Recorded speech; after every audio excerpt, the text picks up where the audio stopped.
Surprenante, improbable, décapante. Une animatrice hors norme, aussi percutante que l'actualité. Karima Brick. C'est le moment de la discussion économique avec Yves Daou. On va parler ce matin de ce cafouillage à l'Agence de revenus du Canada. C'est très compliqué de pouvoir parler à quelqu'un. On se traîne la patte. Ça semble vraiment compliqué. Bonjour Yves. Bonjour Karima.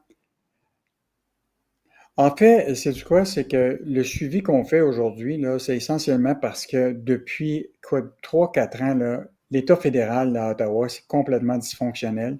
Les cafouillages se multiplient. Écoute, juste un rappel, hein? Tu as eu le système de paye Phoenix là, qui nous a coûté 4 milliards aux contribuables puis qui est toujours pas tout à fait fonctionnel. Rappelle-toi les retards de livraison des passeports pendant la pandémie, puis tu as eu le développement Arrivcan, là, la fameuse application là, qui a coûté 60 millions de dollars, puis finalement, ça aurait pu coûter 80 000 dollars. Les délais dans le traitement du ministère de l'Immigration. Écoute, on peut rajouter une liste incroyable de cafouillages, mais là, le cafouillage, là, il est vraiment à l'Agence du revenu du Canada. Et là, ce qu'on apprend, là, c'est qu'il y a des gens là, qui attendent depuis des mois pour des remboursements. On a le cas de Maxime Desfossés, qui n'a jamais attendu aussi longtemps pour un remboursement de 889 $. Et ça, c'est essentiellement lié à toute la question du CELIAP. C'est un nouveau programme que le gouvernement a mis de l'avant, qui est une extension du CELI, mais évidemment pour le secteur immobilier. Mais tu sais, le gouvernement, ils mettent de l'avant des crédits d'impôt, ils mettent de l'avant des programmes, puis là, après ça, on dirait qu'ils sont pas capables de les gérer. Et là, c'est ça le cas là, actuellement. Là, puis même les gens, Marianne Dandurand, qui est porte-parole du ministère du Revenu, a reconnu à Global News là, que l'Agence du Revenu avait des problèmes à traiter les déclarations en lien avec le CELIAP. Puis là, ils reconnaissent eux-mêmes là, que évidemment, tu as des crédits d'impôt de ce type-là, il y a des changements de règles, puis suppose des plus de délais. Et là, l'ARC dit que de façon générale, tu as 3 à 4 % des déclarations qui sont produites durant l'année, puis qui font face à des objets de non-remboursement ou de traitement qui sont en retard. Donc, nous, on a fait une estimation que tu as à peu près au moins 100 000 Québécois qui ont déposé dans les normes leur déclaration d'impôt, puis qui font face à des délais de traitement. Mais ce qui était encore pire, Karima, c'est qu'on a mis un journaliste à faire des appels à l'Agence du revenu du Canada. Entre la période, c'est Raphaël Pirot a fait des appels entre le 18 juillet et le 1er août. Et là, la réalité, c'est qu'il a attendu entre 1 heure et 3 heures d'attente avec le même message. Ceci est un message automatisé, nous sommes là pour répondre à vos besoins, tout ça. Mais la réalité, c'est infernal. 3 heures. Et donc, là, ce matin, on reçoit des courriels, même là, on fait référence à l'utilisation de l'Internet, mais tu n'as pas plus de réponses. Donc, tu sais, quand on dit là et ça, on a eu plusieurs sondages qui l'ont montré, les gens, là, ils ne sont pas contre de payer des impôts. Le problème, c'est qu'il n'y a pas d'équation entre les impôts payés et les services publics qui sont rendus. Tout le monde dit, ben oui, mais on n'est pas à payer des impôts, mais on a-tu les services publics qui vont avec? Or, la preuve de tout ça, là, c'est que c'est une dichotomie. Là. Il n'y en a pas de lien. T'sais, on paye des impôts, mais on n'a pas de service. Ça fait que là, la seule chose qui nous reste, c'est porter des plaintes. On fait des plaintes, mais les organismes qui gèrent les plaintes, ils répondent pas à la demande au fédéral. Tu sais, prends l'Office des transports du Canada, là. Ils ont des plaintes là, pour les remboursements pour les voyageurs. Là. Je pense que la dernière fois, il y avait à peu près 6 000 plaintes en attente là, pour des remboursements et ils ne sont toujours pas traités après des. Puis écoute, il y a peut-être depuis 2 ans, depuis la COVID, il y a encore des éléments en traitement. Donc, c'est quand même fascinant. Tu sais, quand on dit que les consommateurs sont laissés à eux seuls ou les contribuables, là, ils sont obligés de se débrouiller par eux-mêmes. Même pour les fraudes bancaires, même les organismes qui doivent défendre les citoyens ne sont pas là. Donc, on est vraiment là, laissé à nous-mêmes. Puis ça, c'est vraiment triste quand tous les impôts on paye pour cet État-là. Non, c'est ça. Puis il y a des histoires, tu sais, par exemple, pour le rappel des personnes que justement, là, quand tu as tellement d'attentes comme ça devrait être la norme. Là. C'est-à-dire tu laisses une espèce de message, une espèce de rappel automatique. Ça devrait être la norme. Les gens ne devraient pas avoir à attendre 3 heures comme ça dans le vide avec un même message qui rend complètement fou.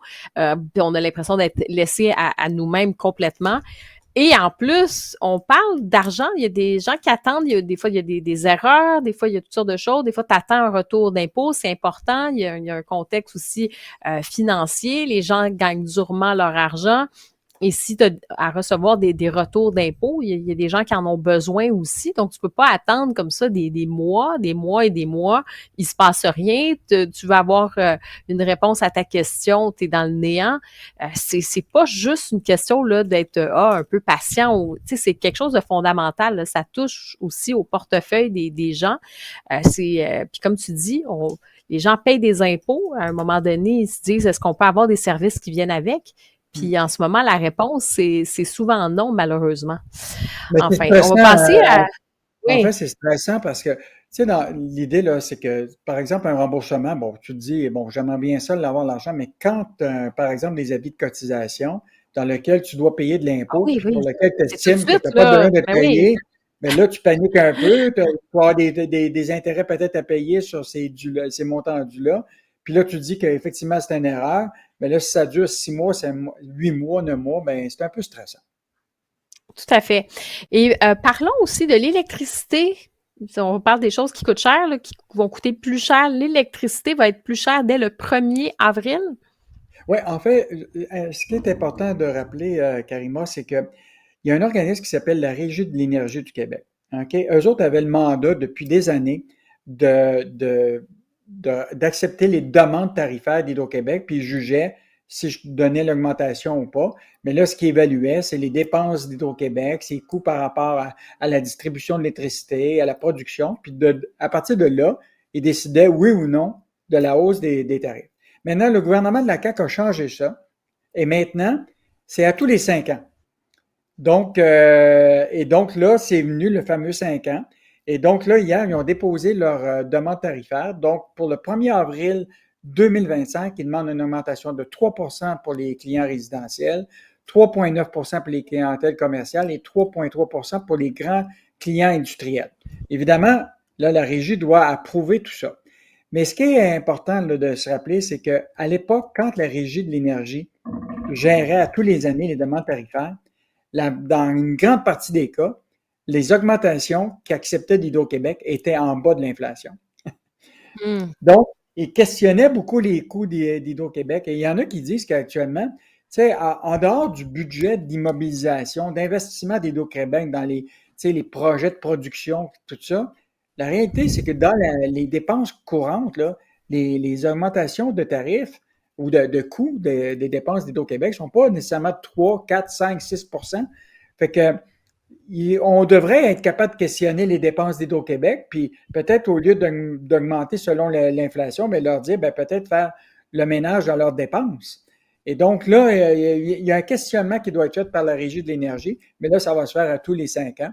Et l'autre élément important dans les demandes tarifaires qu'ils ont déposées, tu sais qu'ils veulent aller vers ce qu'on appelle la tarification dynamique.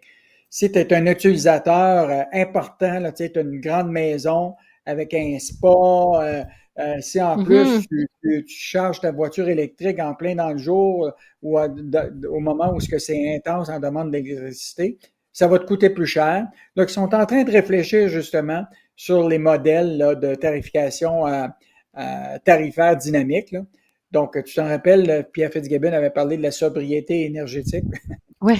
Là, il va falloir commencer à regarder si tu vas diminuer quand est-ce que tu vas prendre ta douche, quand est-ce que tu vas laver ta voiture, etc., pour faire en sorte de pouvoir économiser de l'électricité parce que malheureusement, on est dans une situation où on est parti du surplus électrique à une pénurie actuellement de ce qu'on n'a toujours pas compris. Et là, aujourd'hui, bien évidemment, on manque d'électricité pour des projets industriels. Donc, évidemment, on va s'assurer que il y a ceux qui l'utilisent de façon, mettons, inefficace, là, ben, ils vont devoir payer plus cher. Oui, c'est ça. Et retenez bien ce mot sobriété énergétique. Ça va être le mot marketing qui va être employé à toutes les sauces au cours des prochains mois, prochaines années. En tout cas, c'est ce qu'on observe ici en Europe. La situation est différente, mais je peux vous dire que le mot sobriété énergétique, ça sonne donc bien beau, mais qu'est-ce que ça veut dire tout ça? C'est le fourre-tout total. Vous pouvez mettre ce que vous voulez dedans, mais effectivement, il faut s'attendre à, comme on dit, faire plus attention et ça implique quand même certains changements, mais c'est le fourre-tout. Puis sinon, peut-être en fin de semaine, je dis, il y avait un dossier intéressant à lire sur la retraite à 40 ans. Qu'est-ce que tu nous suggères de lire ce week-end? Justement, ça va être dans le Journal de Montréal. Ça va être vraiment un débat parce que je sais pas si tu connais, Karima, le mouvement FIRE. OK? Le mouvement FIRE, c'est un acronyme là, qui s'appelle Financial Independence Retire Earlier. C'est un mode de vie là, qui permet de prendre sa retraite des décennies avant l'âge normal là, de la retraite, donc évidemment à 40 ans. Donc là, ça se pose économie, frugalité, les remboursements de dettes très jeunes, le calcul un peu magique là, de ce que tu peux gagner à la bourse, etc. Et donc là, on a des témoignages de gens qui ont pris effectivement leur retraite tôt, puis ils vont nous expliquer tout ça. Mais il y a évidemment tout un débat. Il y a beaucoup de gens comme Michel Girard qui va vous parler, vous rêvez en couleur, ou qui veut vivre pendant 40 ans, tu comprends-tu, dans une van life, là? Mais il y en a qui diront la van life, ça peut être bien le fun, mais si tu leur dis, écoute, tu vas prendre ta douche une fois par semaine ou je sais pas trop où, si on te dit que tu vas vivre avec 18 000 $ par année pour le restant de tes jours, donc peut-être que là, ça devient soudainement moins alléchant. Tu as peut-être envie d'aller travailler. Puis si on te dit, ben écoute, il faut que tu passes les 30 premières années de ta vie dans le sous-sol de chez tes parents, s'ils ont un sous-sol, s'ils ont la chance d'avoir un sous-sol, peut-être que finalement, il y a quelques personnes qui vont déchanter un petit peu. Donc, c'est vrai que ça va être intéressant à lire. Ça va être un excellent dossier qui dure 3 jours, là, samedi, dimanche et lundi. Donc, méchant débat en vue sur les réseaux sociaux. Autour du barbecue en fin de semaine. Ta retraite à 40 ans, t'es bien égoïste. Oui, c'est ça. Ah, mais pas de ketchup, mais pas de relish parce que ça, c'est un peu cher puis ça va être dans mon budget. Tu le prends dans mon budget, là. Fait que finalement, barbecue, pas de pain, pas de viande puis pas de légumes. Donc, et l'autre affaire, c'est comme... peut-être qu'ils vont dire à leurs parents baby boomers, ben nous, on a bien hâte d'avoir notre héritage. Ah, il y a ça aussi, Bon, alors ce dossier de la retraite à 40 ans, pour ou contre, oui ou non, puis si vous avez envie d'avoir la retraite à 40 ans, qu'est-ce que ça veut dire? Quel sacrifice il faut faire pour être capable d'être autonome et d'avoir cette liberté financière à tout le moins le plus tôt possible? Ça va être intéressant de lire ce dossier. Yves Daou, merci beaucoup, puis on se reparle lundi. Salut, au revoir.